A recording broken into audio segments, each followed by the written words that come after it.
Good evening.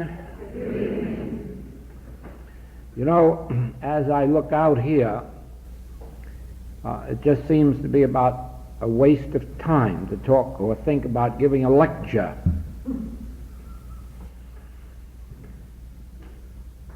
I don't see anyone out here that I haven't known for quite a while.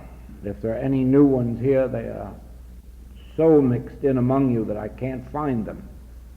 And so why don't we start right off now and let's talk seriously about the infinite way, about you and about me.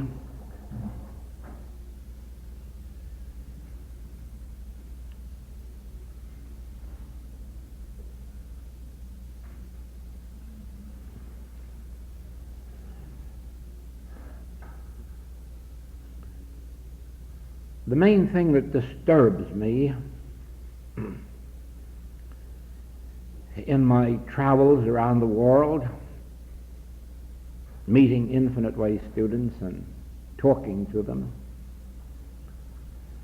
is the slow progress that they're making. Now, I'm not saying that in any critical sense, because I'm probably making slower progress than you are. The only thing is, you can't see it in me, but I can see it in you.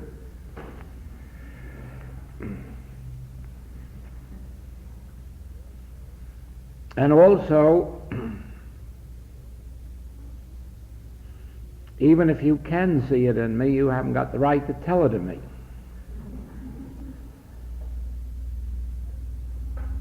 But it is a fact that our students are making slow progress, slower than is necessary.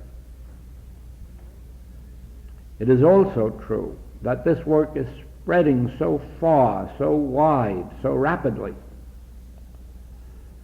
that it is necessary for more of our students to catch up and at least to arrive at that place where they can do better healing work and more of it. Right here, you may wonder why I'm stressing this healing work so much.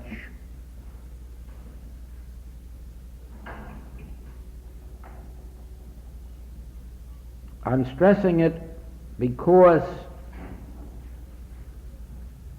the Master, who has revealed these principles to me, has also said that our function is to heal the sick, raise the dead, preach the gospel, open the ears of the deaf and open the eyes of the blind. And not in the sense that he was setting up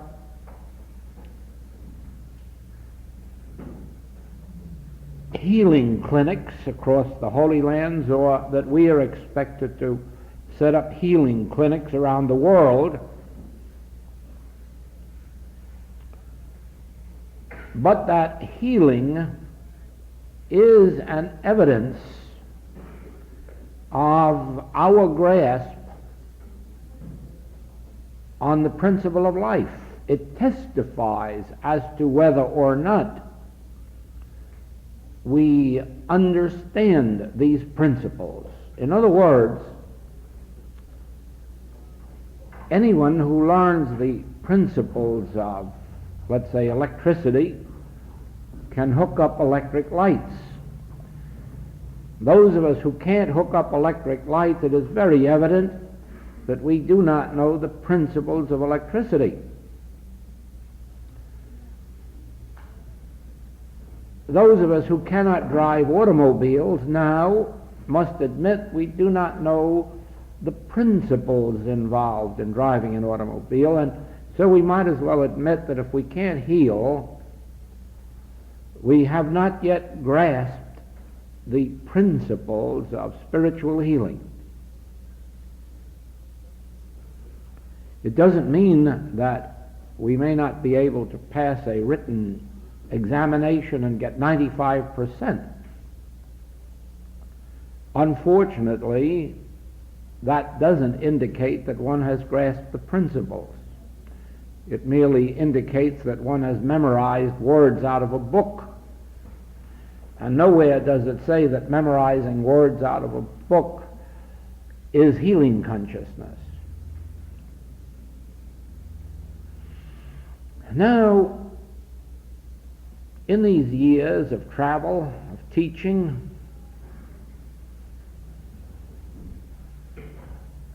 I think that I have glimpsed some of the reasons that our progress is so slow. And I would say the major reason is that we have not emptied ourselves of our former concepts of truth, and that we are trying to add to what we already know something that is going to be the Messiah or Savior or healing principle. We believe that we can retain the errors of religious teaching and add to those errors some truth which will work miracles for us. And I am convinced that this is our major stumbling block. I think that this is the same reason that the message of Jesus Christ was never accepted by the Hebrews of his day, with the exception of those few.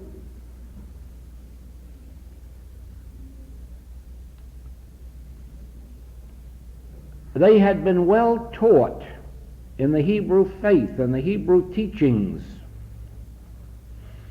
They were probably what we would call good Hebrews, religious Hebrews. And by the church standards, they probably were entitled to at least 90%. Yet they failed utterly to grasp the meaning of the message of Christ Jesus. And why? Because they did not clear out of themselves the misconceptions which they had been taught in the Hebrew faith. And so, just like Peter, who not only after 3 years with the Master, but more years even than that, was still observing the dietetic laws of the Hebrew faith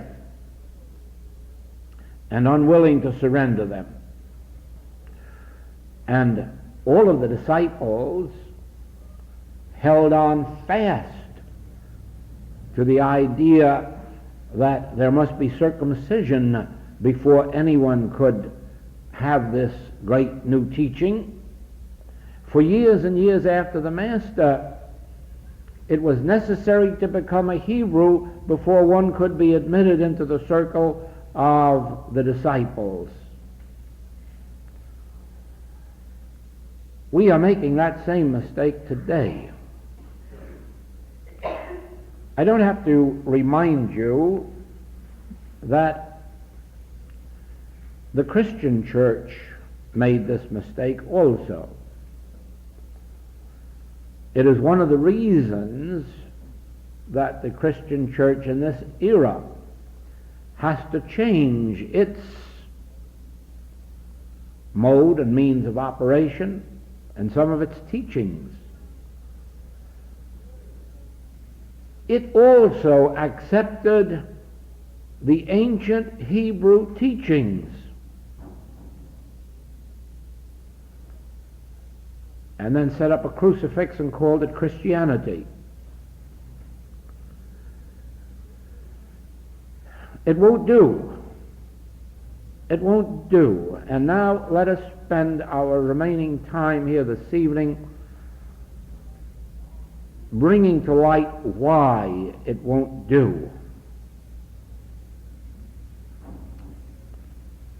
To begin with, if you have not come far enough out of orthodoxy, you probably believe that you can pray to God and have God take away your sins or your diseases or your lack or your limitation.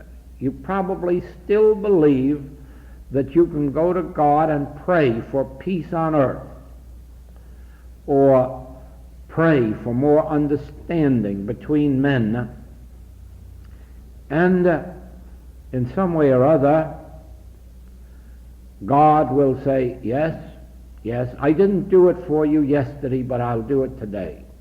I didn't do it for the past generations, but I'll make an exception for you and do something for you which I have never done before. And right there you know that it's impossible. You know now, if you stop to think in this minute, God can't do anything for this world today that God didn't do yesterday and last year and the generation before this and a dozen generations before that. God is the same yesterday, today, and forever. God is from everlasting to everlasting. Can you then believe that God will do anything for you or for your relatives or for this world that God has not been doing before this? And if you stop to think of that, it will automatically change your way of prayer in the same way.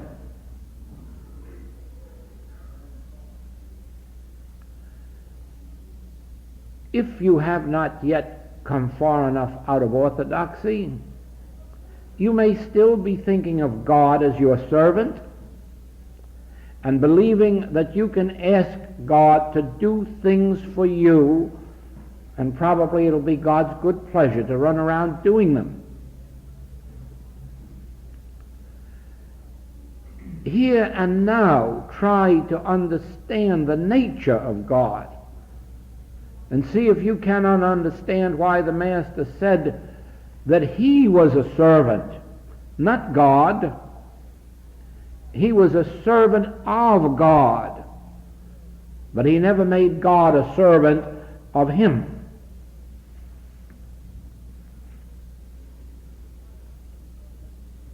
Try to think how many of your prayers indicated that you had some idea that God was going to do your bidding.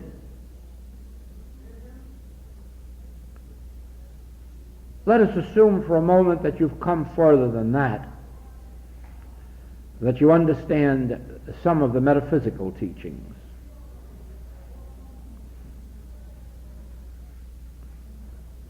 But you still find it necessary to tell God what things you have need of. You still find it necessary to speak to God, or to expect of God that your will be done.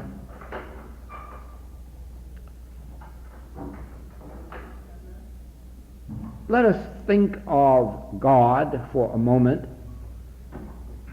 as the infinite intelligence that created this universe, including you, and then see if you can still believe that you have enough wisdom to tell that God what things you have need of, or when you will need them, or how soon the demonstration must be made so that it isn't going to be too late.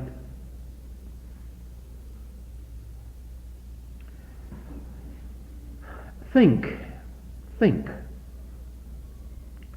whether or not your prayers or your treatments have been aimed at influencing God in your behalf or your patient's behalf or your student's behalf or even this world's behalf. Think for a moment whether your prayers or your treatments have had, consciously or unconsciously, the desire to influence God, whether it is to bring peace on earth or protect your nation or the world. But think, have your prayers or have your treatments in some way or other, consciously or unconsciously, been an attempt to influence God, to bring about an activity of God in your behalf or someone else's? Then you'll begin to see why your progress has been slow. You see,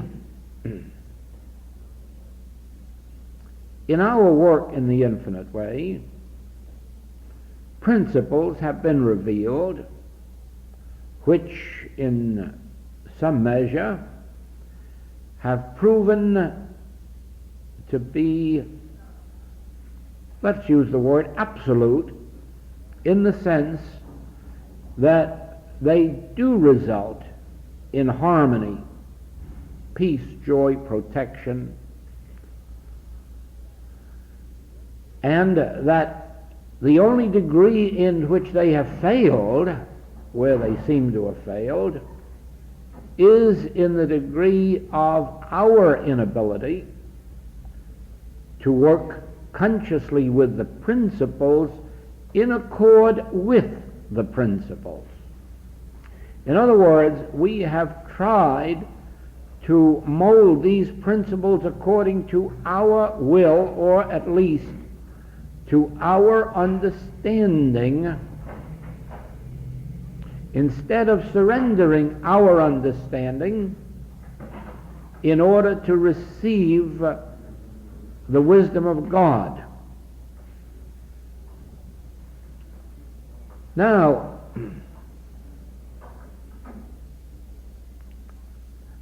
we will make no progress in the demonstration of the principles of the infinite way if we are praying to God as if expecting God to do something for us, or be our servants, or do our will for us, even when that will is good.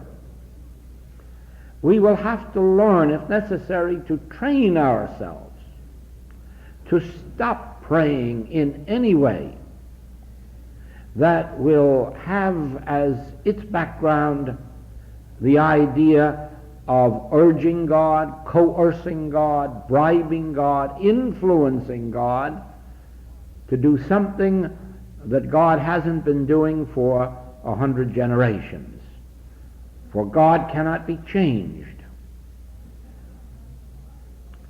We will not make progress in this work if we are in any way trying to acquaint God with our needs, if we are in any way trying to inform deity that we have a pain in the right leg,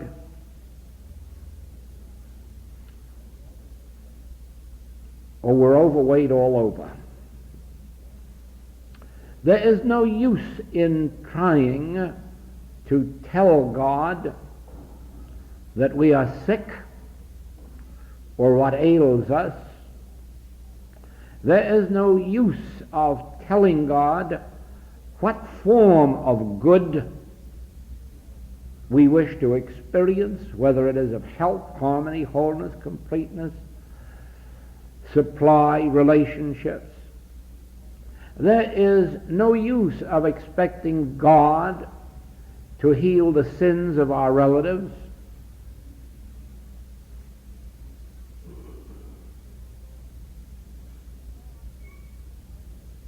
God is infinite wisdom. You and I aren't yet. Potentially, the mind of God is our mind, and we have all of the wisdom of God, but demonstrably we haven't yet proven it. We haven't yet shown it forth. In other words, God is our intelligence, and if we could be still enough, all of the wisdom of God could eventually flow through us individually. We haven't learned to be that still. Therefore, the degree of our demonstrated wisdom is not sufficient for us to go to God telling God what I need, what you need, what the government needs, what the world needs.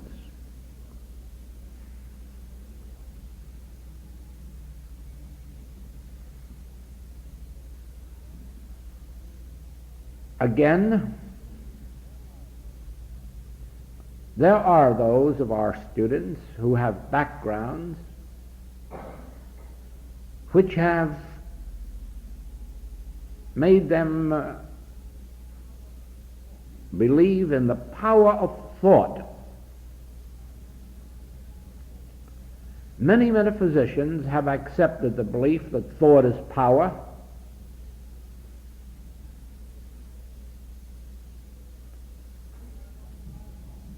That the power of right thinking is a power. That the wrong thinking is an evil power.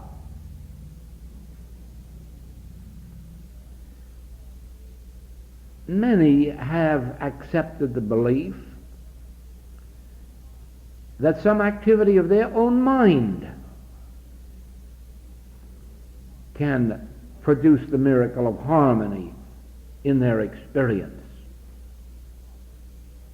You will not make progress in the message of the infinite way while those teachings remain embedded in you, either consciously or unconsciously. Even if you think they are not there, you had better work with yourself to be sure that they are not lurking within you and that you are not still believing that some power of your thought is going to bless you or the world. Now, so that you may understand this correctly,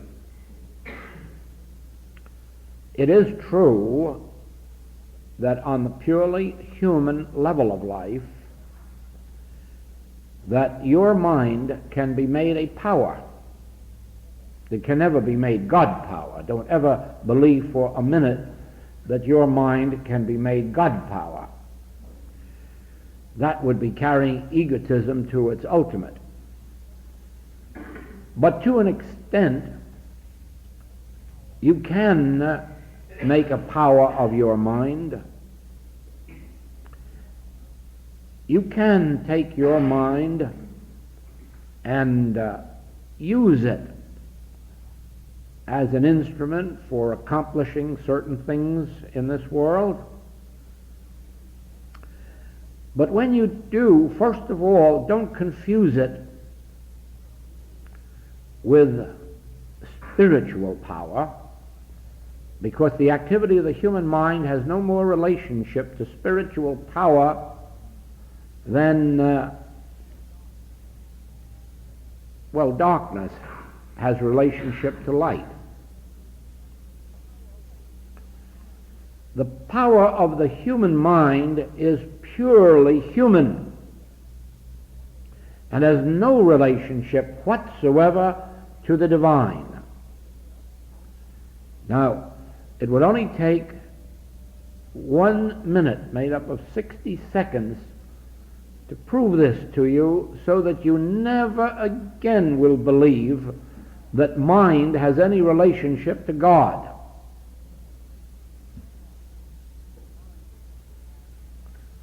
Mind has the capacity of both good and evil, and God hasn't. That should forever show you that mind action has no relationship whatsoever to God action, or spirit action, or spiritual action. Always remember that the mind of man is capable of good and of evil. Always remember that the mind of man can think good thoughts and bad thoughts.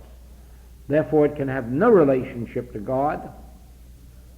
For God is spirit, and there are no pairs of opposites in God. There is no good and evil in God. There is only spirit. Try to remember this. When you get into the spiritual realm, you are in an atmosphere where there is neither good nor evil. There is only divine harmony. 2 times 2 are 4. That is neither good nor evil. That is just truth. The value of do, re, mi is do, re, mi, and that's neither good nor evil. That's just do, re, mi. The law of like begetting like. Roses come from rose seeds. And you can't get roses from anything but rose seeds. This is neither good nor evil. This is just a fact. This is just being. But when you or I begin to use thought, we can use thought for good or evil. We can use thought to bless, if so be that is our nature. But if we have an opposite kind of a nature, we can use it to curse. And most people are so constituted that they are always at the level where they can use it both ways, and they'll use it in the good ways for their friends and relatives, and if they can, they'll use it in very bad ways for their enemies. It is for this reason that the Master cautioned against hating your enemies. Why did he caution? Because you have the power to hate. As good as you think you are, you have the power to hate. You have the power to pray for your enemies to be wiped out, to be avenged, for you to be avenged and your enemies to be destroyed. In other words, as human beings, regardless of how good you are, you're made up of both good and evil, and your thoughts are both good and evil, and they always will be as long as you consciously think through the word I.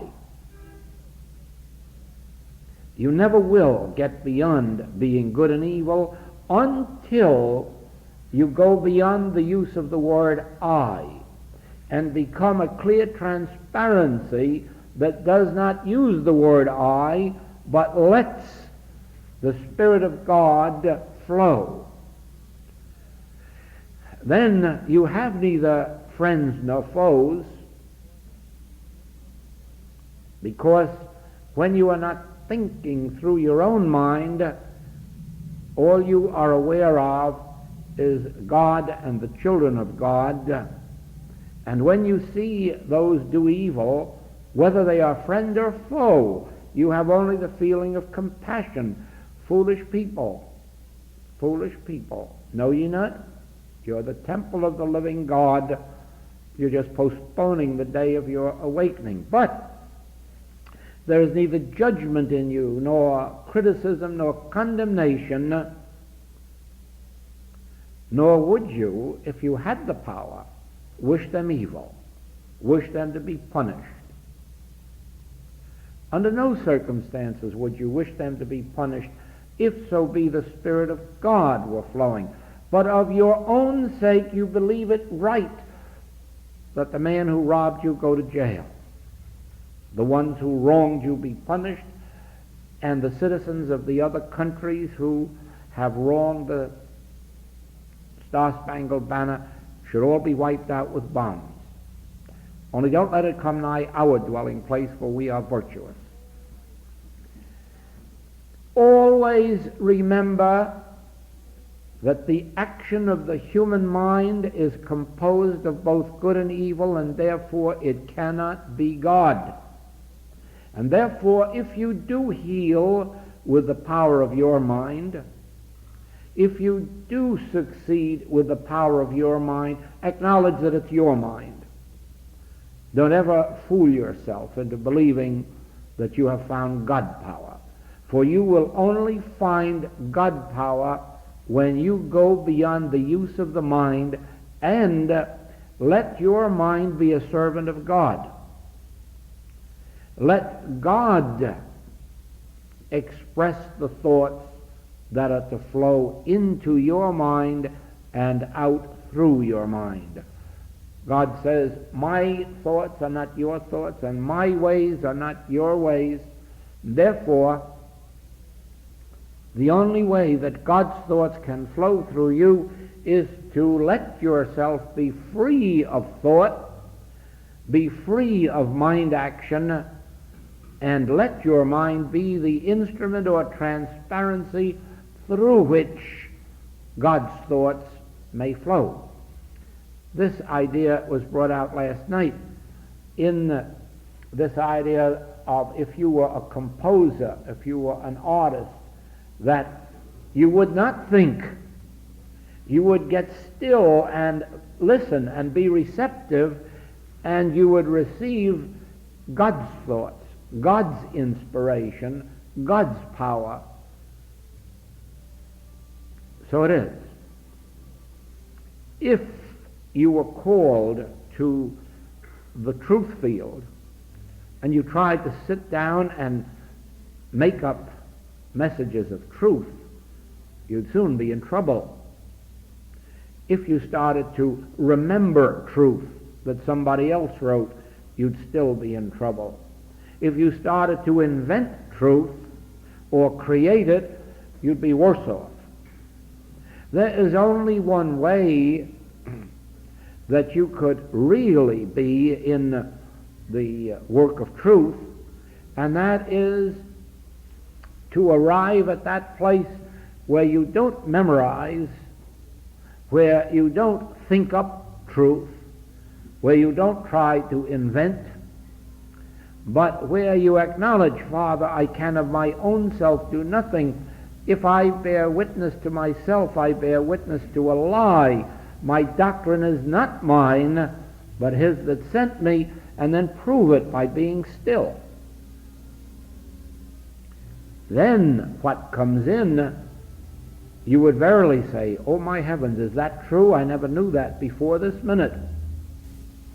And you would find that it is so. And in the same way, if you wanted to compose, what's the use of thinking about the music of the masters? That wouldn't be composing. That would be copying, imitating, stealing, borrowing. But to truly compose would be to free one's thoughts of all the melodies one had ever heard. Try, insofar as possible, to forget them. Wipe them out. Because there are more melodies in God than have ever been heard on earth.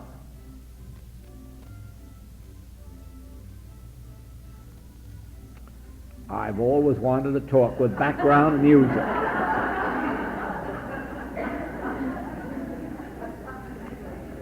Well. Now we'll see if I qualify for vaudeville or moving pictures. Now, you see, we sit down and read these infinite way books, but we must know this, that the books aren't God, and the words in the books aren't God. So we're not going to get our healing from the books or from the type or the particular sequence in which the words are strung together.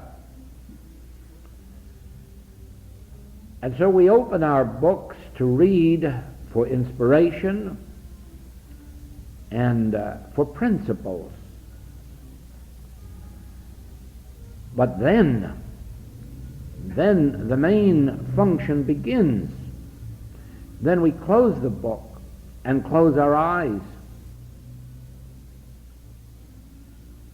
The reading of the books, the unfoldment of these principles should have brought about an inner stillness.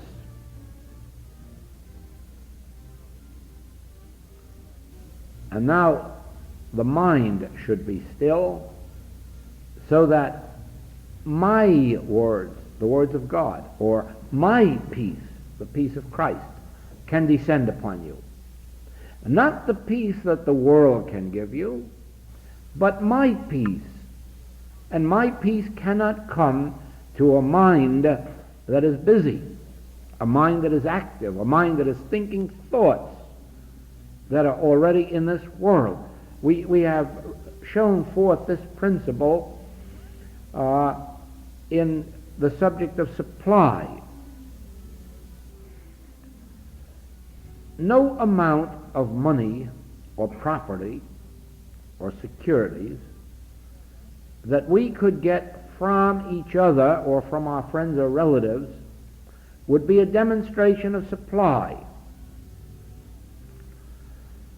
That would be more or less like hanging peaches on an empty peach tree and then taking a photograph of it and saying, look how rich my tree is. It's full of peaches. No, that's not supply. A peach tree, to be rich, has to have its own peaches that have flown, have come through from all the way up from the roots, all the way from the ground, up through the roots and out into the branches, and finally dangled off there from these branches, and then you can say how rich my tree is. So with us, supply has to be not something that we get from each other. It has to be something that unfolds from within our own consciousness. Now that can't happen unless we start with a principle. And the principle can't be anything that would add supply to us. Therefore, it rules out praying to God to give us supply, because that would be like one tree praying to another, or even up to the sky to have peaches hung on it. No, we have to start with a principle. Son, thou art ever with me, and all that I have is thine. The kingdom of God is within me. God's grace is within me. God's grace functions as my individual life. All that the Father hath is mine. The earth is the Lord's, and the fullness thereof, and all that the Father hath is mine. For I and the Father are one. I and the Father are one, and all that the Father hath is mine. And now, attention is centered not on drawing supply in, not praying for it, not telling God what we need, but sitting quietly in the assurance, I and the Father are one, and all the Father hath is mine, and then being still. Then being still until an answering response comes from within. A stillness, a peace, a joy. Sometimes even a voice that says, I will never leave thee nor forsake thee. Now then, supply begins to unfold from within. It's true that in our picture it may still seem to come from our business, our art, our profession, but the point is that we haven't gone out there to get it. We have acknowledged it as unfolding from within. Truth is within ourselves, and we must open out a way for the imprisoned splendor to escape. All right. That word truth covers supply, but it also covers the supply of health, home, companionship, harmonious relationships. Therefore, whatever it is that is to bless my life has to flow out from within me. Do you see now how foolish it is then to pray up to God, or even to tell God what you need, because it isn't up there. It's already established within you, and you don't have to tell anyone outside or inside about it, because the all-knowing wisdom of this world already knows, and it is its good pleasure to give. Therefore, the attitude in the infinite way is to recognize truth is within myself, the truth of supply, the truth of health, the truth of relationships, the truth of joy, the truth of home, the truth of whatever it may be. Therefore, I do not look outside my own being. I do not pray for it. I do not treat for it. I rest in this assurance. The kingdom of God is within me. The earth is the Lord's, and the fullness thereof. And all that the Father hath is mine. And then I sit and wait until this sense of peace comes, this click, whatever it may be. Naturally, I am not going to make my demonstration in one day. When it happens, it'll happen in one day. But it would be unusual for it to happen the first day that I learned how to pray aright. Although it will start with that day, and then as we continue in this practice of letting the mind rest, not praying to God, not telling God, not asking God, not expecting of God, but resting in this, the kingdom of God is within me. He that is within me knoweth my need, and it is his good pleasure to give me the kingdom. I will let it unfold in God's way. I will let it appear in God's way and in God's time. I will let. Not command, not entreat, not advise. I will let. So you see that before we can make progress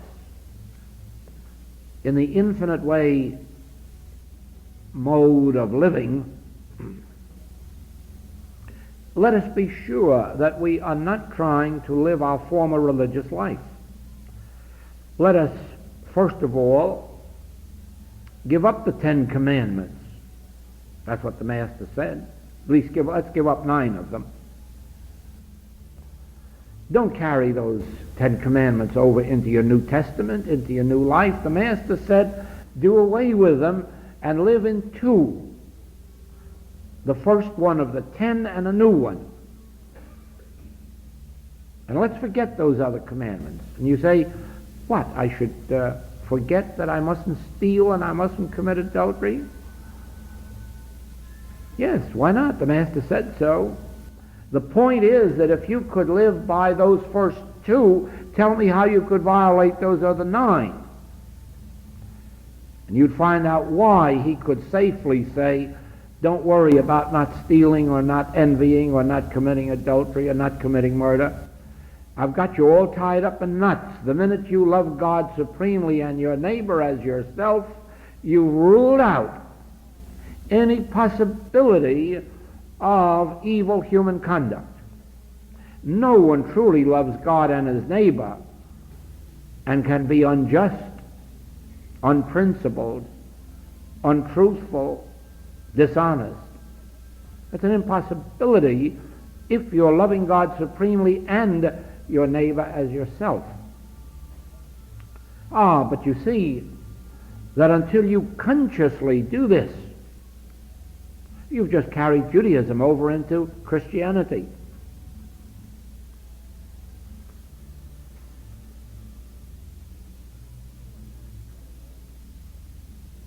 You have heard it said of old, what you should do to those who despitefully use you. Get back at them twice over. But I say unto you, you must consciously bring yourself to a place where if you are going to church or temple or synagogue or reading room to pray for your friends, where you must carry in there at least the equal amount of prayers for the enemy. Otherwise, you have not thrown off your old religion, and all you're doing is carrying your former hates and revenges into the new church. And all you'll do is make a marketplace out of the new church like the old one was. In the same way,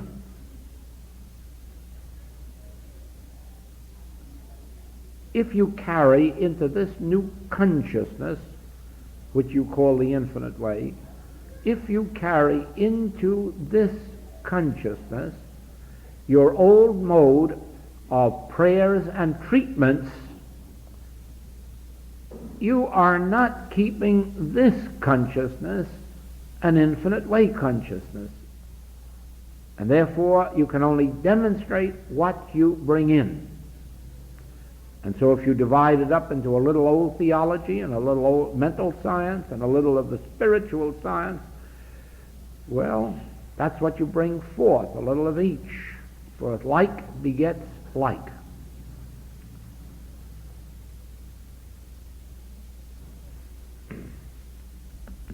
In this book, The Art of Spiritual Healing, you have a chapter on Is God a Servant?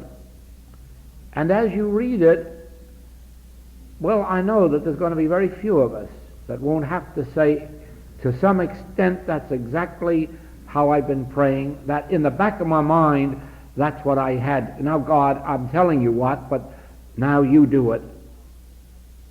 I've told you, God. Now I'll sit here and wait until you perform it. And you'll see to what extent you've made a servant of God in your own mind, because actually it can't be done. In this book is a chapter, The Relationship of Oneness. As you study it, see to what extent you still have in mind wanting someone else corrected, someone else improved, someone else healed. And then you'll know to what degree you have not accepted infinite way principles. And therefore, to that extent, you haven't demonstrated infinite way principles. Because the infinite way is based primarily on one self and that one God. That one, therefore, not needing correction, improving, healing, reforming, or enriching. So we'll find out that as you search yourself in the reading of this, you'll see to what extent you have violated the principles of the infinite way, and then you'll know to what extent you have failed and why. I use the word you, but don't think for a minute that I don't mean myself, because regardless of how far we go on the spiritual path, remember that each one of us to some extent is carrying over the past of our ancestors, the past of our youthful beliefs, I think I've told some of our classes of an experience that always reminds me of this. The time when my mother told me there was no Santa Claus, and there was no use of hanging up stockings, and she took me around to the department stores to prove it to me. Every store had a Santa Claus, and so she said, you see, there's no Santa Claus, that's just a made-up man. Well, now, you know, my mother didn't convince me at all, and I hung up my stockings anyhow, just in case.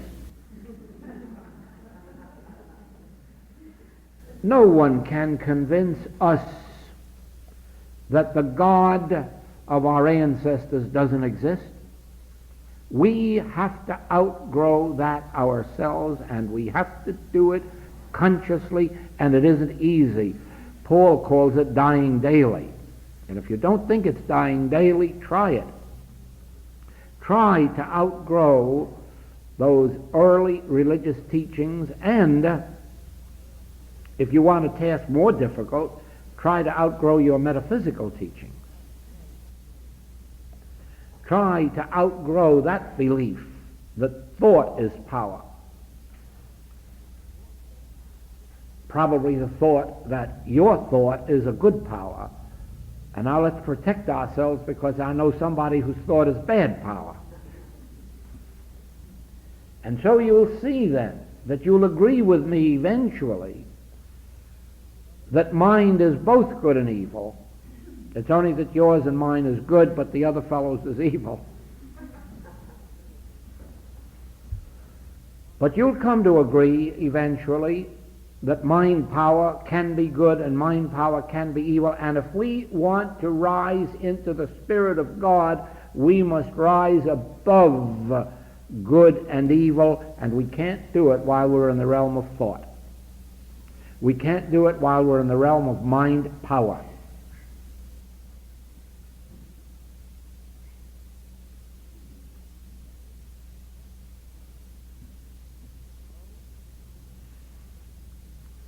No, you've probably seen books on how you can make plants grow with the right thoughts and how you can destroy them with the bad thoughts. It's true enough, you can. And that proves my point, that mind can't be God. Never let anyone convince you that God has evil power. There, too, you'll have to wipe out a lot of orthodoxy. Don't ever let anyone tell you that God called your beloved one home. When we die or pass on, it is only for one of two reasons. One, no one knew how to keep us alive, and in our ignorance, either materia medica let us die or metaphysics let us die.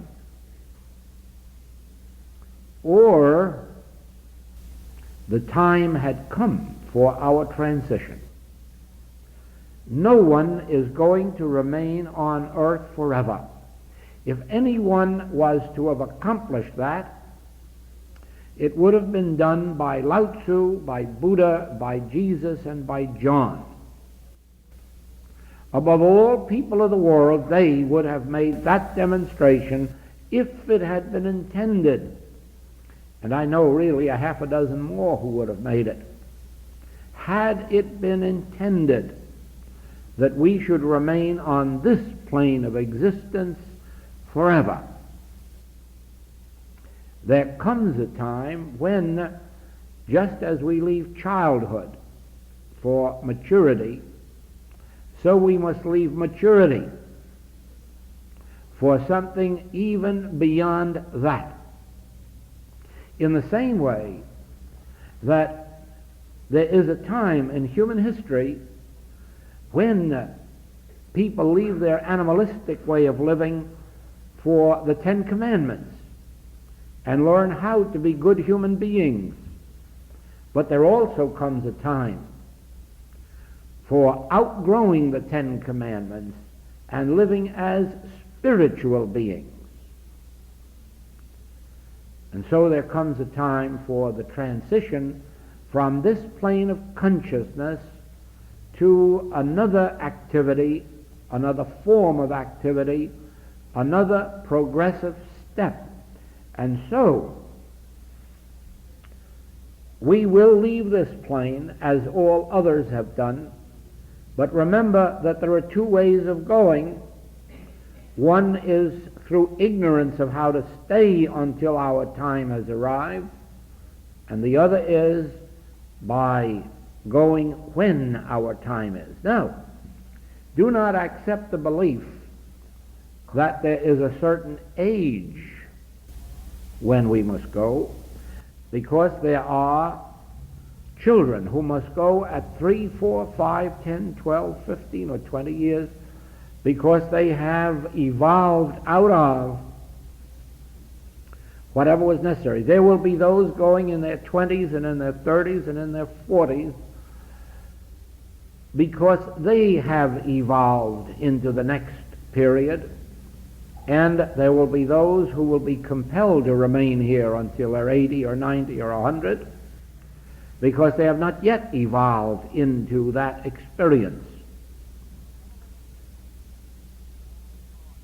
But never let anyone tell you that God is responsible for death, for God has no pleasure in your dying.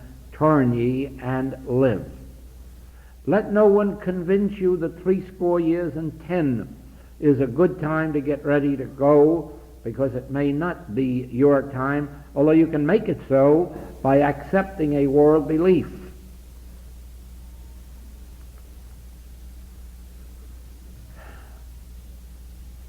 The gist of what I'm saying here tonight is this. We can all make more rapid progress in our spiritual development than we are making. And the biggest barrier there is to that progress is what we are carrying over into our present consciousness from either orthodox beliefs or metaphysical beliefs. And the quickest way to progress is to start eradicating these. You can't eradicate them without first becoming aware that they're there. And this calls for self-examination. When you read any of the writings of the Infinite Way and come to specific principles, stop and ponder them and see if you are not still accepting the opposite of them. If you come to principles of prayer and treatment, stop and ponder and see if you are not still accepting older modes, different modes. See if you have adjusted yourself to these specific principles, and above all things,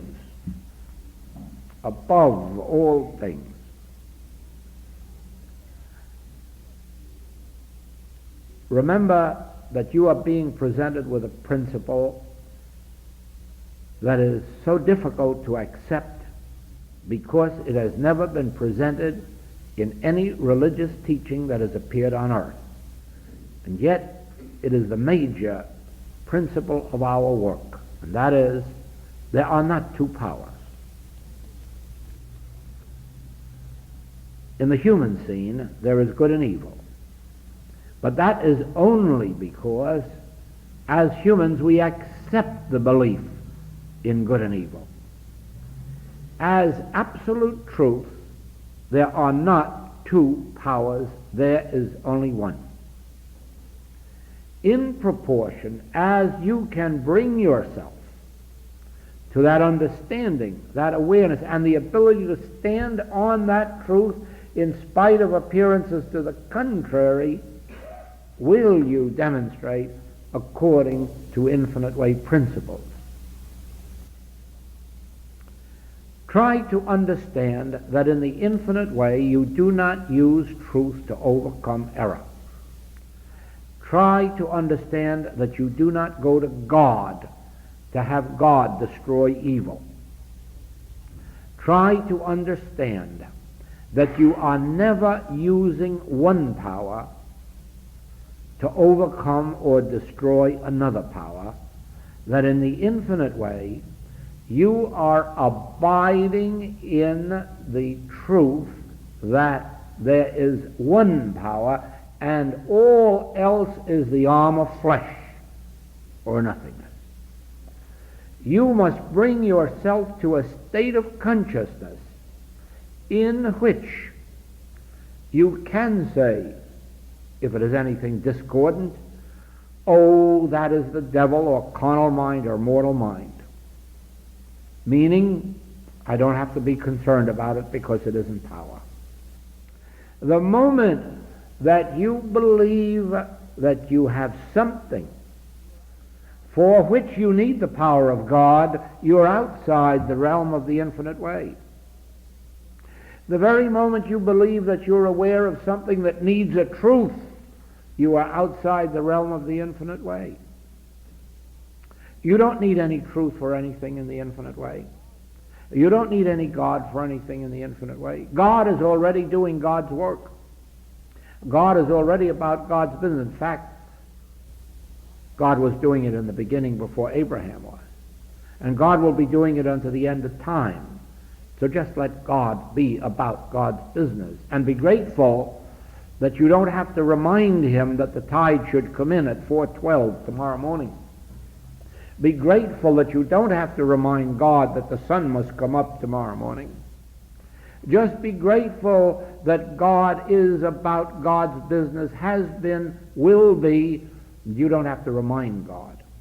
Not about anything that's going on in this world. But you do have to remind yourself morning, noon, and night that God is about God's business and all is well. God's in his heaven, all's well on earth. And rest in that consciousness